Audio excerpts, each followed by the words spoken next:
Coba kamu bayangin, kamu kerja bertahun-tahun, kamu bangun aset digitalmu, semuanya hilang dalam satu klik doang. Ya, ini tuh bukan film-film men, ini tuh realita di dunia Web3. Banyak yang bilang bahwa Web3 itu adalah masa depan men, tapi lebih banyak di luar sana yang nggak ngerti bahwa Web3 bisa jadi kuburan dari semua mimpi-mimpimu. Itulah alasan kenapa aku bikin video ini, biar kita semua tahu bahwa Web3 selain masa depan ada bahayanya juga loh. Oke, yang pertama tuh aku dapat kisah, sebenarnya bukan temanku juga dan ini ku samarin ya. Ada seorang bernama kita sebut aja sebagai Andi. Dia tuh hidup di kampung. Baru-baru ini dia tuh semangat banget buat belajar tentang kripto dan juga NFT. Dia lihat nih ada peluang loh sebenarnya, bahkan peluang besar di dunia Web3 ini. Tapi sayangnya karena pemahaman dia belum dalam, dia tuh percaya cuman sama satu proyek aja men. Lalu suatu malam, satu klik di link yang nggak jelas, boom! Semua token yang udah dia kumpulin berbulan-bulan dari airdrop dan NFT hilang, disikat sama hacker. Dan Andi nggak sendirian, banyak di luar sana, bahkan ribuan orang hilangin duit, hilangin bisnis, bahkan sampai harapan mereka gara-gara satu kesalahan kecil, yaitu percaya tanpa ngerti sama sekali. Kalau di dunia nyata, kamu misal kecurian nih, kemalingan, kerampokan, misal dompetmu hilang, rumahmu dibobol, motormu diambil, kamu bisa lapor polisi men. Tapi di dunia Web3, no, nggak ada yang bisa membalikan itu semua. Karena kamu adalah satpam, kamu adalah penjaga dari asetmu sendiri. Karena di dunia Web3, kalau kamu sampai nggak sengaja kena scam, kena hack, rakpul, 99% itu adalah tanggung jawabmu sendiri. Karena ya seperti yang aku bilang, bahwa kamu itu adalah satpam dari asetmu sendiri. Man. Nggak ada polisi, nggak ada satpam di situ. Makanya kamu harus bisa ngejaga asetmu sendiri dengan cara ya kamu ngerti dulu. Banyak loh proyek-proyek Web3 yang dibungkus dengan kesan emas, padahal isinya kosong. Mereka janji akan memberikan penghasilan pasif, bikin bonus yang wah gede banget. Mereka janji buyback token. Padahal akhirnya ketika duit udah masuk ke mereka, mereka kabur dan ya kamu udah kena tipu gitu aja. Karena emang harga kripto, NFT, airdrop dan lain sebagainya itu tuh volatilitas banget men. Jadi tuh harganya naik turun nggak tergantung masyarakatnya. Jadi ketika pemilik investor terbesar di salah satu proyek itu cabut duitnya, ya harga akan ngedrop banget. Contoh, contoh ada di Mantra belum lama ini. Dia drop sampai lah 90-an persen lah atau lebih, bahkan 98%. Pokoknya lebih dari 90-an persen. Ngedrop, boom, gitu aja. Yaitu kalau kamu nggak ngerti sama proyek yang lagi dijalanin. Dan penting juga di dunia Web3 terkhusus buat kripto, kamu tuh harus punya EQ, emotional intelligent AI ya, EQ apa sih kalau kepanjangannya? Pokoknya kecerdasan emosionalmu. Karena di kripto itu di Web3 juga itu tuh kamu perlu kematangan mental dan psikologi men. Karena kalau kamu nggak punya mental yang bagus, ketika harga turun kamu akan jual jual jual jual. Dan ketika kamu serakah, harga udah nyampe target nih, tapi belum kamu jual. Akhirnya harganya turun, turun, turun. Dan ya itu rugi, habis duitnya. Itu sering banget terjadi, men. Banyak yang serakah masih nganggep kayak judi. Misal beli nih, oh ini kayak katanya nih bisa kali 3 nih. Ya udahlah, dikali 3 full leverage dan bukannya kali 3 malah minus kali 3. Di Indonesia, pajak kripto tuh 0,1 sampai 0,2 per transaksi. Jadi karena aku pakai exchange lokal ya, aku pakai Indodax, ya emang transaksi pajaknya segitu dan itu udah sesuai dengan regulasi yang dikeluarkan sama pemerintah. Tapi kalau itu pemerintah nggak tiba-tiba buat aturan konyol ya, kalau sampai pemerintah tiba-tiba bikin aturan yang aneh, asetmu bisa kejepit atau bahkan yang lebih parah ya, proyek-proyek Web3-mu, kamu garap proyek-proyek Web3, itu bisa dianggap sebagai ilegal. Udah cukup lama sih, beberapa bulan lalu Indodax dan exchange lokal, toko kripto, Pintu dan lain sebagainya, itu dikasih daftar-daftar koin yang harus dihapus dari exchange mereka. Dan gimana kalau koinmu atau danamu salah salah banyak masuk di koin-koin itu?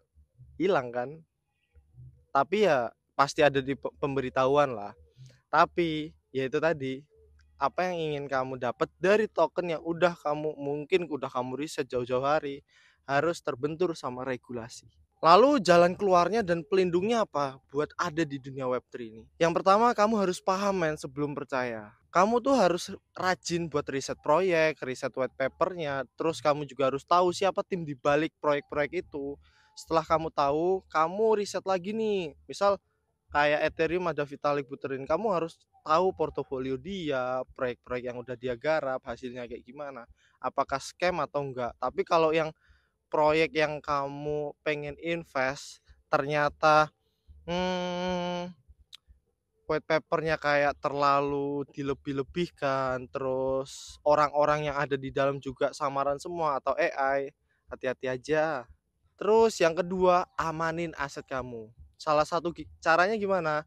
Yang paling simple sih kamu pakai cold wallet, kayak pakai Trezor dan lain sebagainya lah. Terus kamu juga jangan asal klik link-link sembarangan men, karena hacker sekarang makin banyak ya. Dan mereka nyebar cara mereka biar masuk ke komputermu, ke asetmu itu cuma pakai link-link gak jelas gitu. Dan nomor tiga, siap kehilangan. Kamu kamu tuh harus siap kehilangan sebagian investasimu. Makanya kamu jangan masukin semua danamu di satu token aja, di satu proyek aja. Kamu harus sebar di beberapa. Misal kalau kamu percaya banget sama Bitcoin, kamu punya 10 juta, ya jangan dimasukin semua ke Bitcoin. Kamu sebar mungkin di Ethereum, mungkin di Solana, mungkin tambahan lagi kayak apa ya, Render dan lain sebagainya lah. Yang pasti jangan cuman taruh satu asetmu di satu proyek aja. Walaupun proyek itu adalah proyek yang sangat-sangat bagus. Dan ini ada sedikit tips dariku ya. Kita manfaatin 5W plus 1H. Kalau project-project itu nggak bisa ngejawab 5W plus 1H-nya kamu, dah tinggalin aja, cari yang lain. Masih banyak di luar sana kok. Web3 itu tuh udah kayak samudra baru men. Ketika kamu menyelam itu tuh ada mutiara yang harganya sangat-sangat mahal dan itu masih peluang banget karena belum banyak perusahaan, belum banyak penambang. Itu semua bisa dapetin itu. Tapi namanya di dalam samudra, samudra yang baru, belum terjamah banyak sama manusia.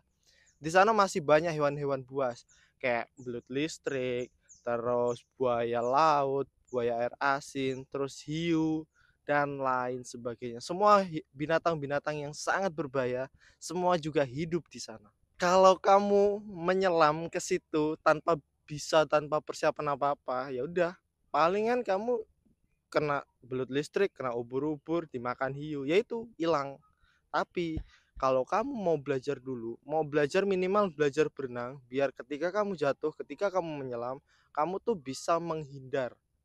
Oke, kalau kamu aja nggak mau belajar berenang, ngapain kamu mainan di laut, di samudra yang tahu bahwa itu dalam, walaupun ada peluangnya di sana. Terus kalau kamu serius dan pengen survive di dunia Web3, jangan lupa untuk subscribe channelku dan nyalain lonceng kuningnya. Karena kedepannya aku masih akan ngebahas tentang teknologi.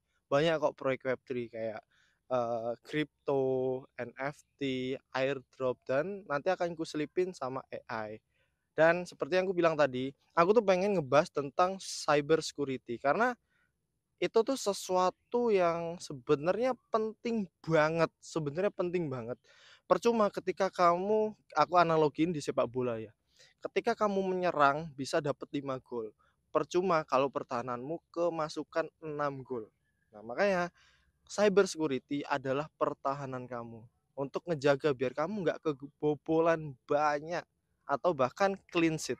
Dan coba kamu tulis di kolom komentarmu kalau kamu udah punya pengalaman masuk di dunia Web3, kayak mainan NFT, terus berburu airdrop, main kripto dan lain sebagainya. Pengalaman-pengalaman horor. Kayak pernah nggak sih kamu kena mantap, gimana koinnya? Masih kamu hold apa udah kamu jual? Kalau aku kayaknya masih deh, tak tinggalin gitu aja. Karena yang apa ya, marketing yang ada di Indonesia bilang bahwa Manta tuh masih banyak proyeknya. Dan ketika aku cek emang masih banyak proyeknya, tapi ya nggak tahu akan kembali dalam berapa tahun. Apakah Manta ini akan jadi paus, apakah cuma jadi country doang di samudera yang sangat besar, nggak tahu. Nah, tulis di kolom komentar atau kamu kena juga kemarin OM mantra. Tulis di kolom komentar pengalaman terhoror kamu tentang Web3, entah kripto, entah salah pencet link, asetmu hilang, entah airdrop, NFT, dan lain sebagainya. See you di next video, semoga kamu suka. Jangan lupa share, like, komen, dan bye-bye.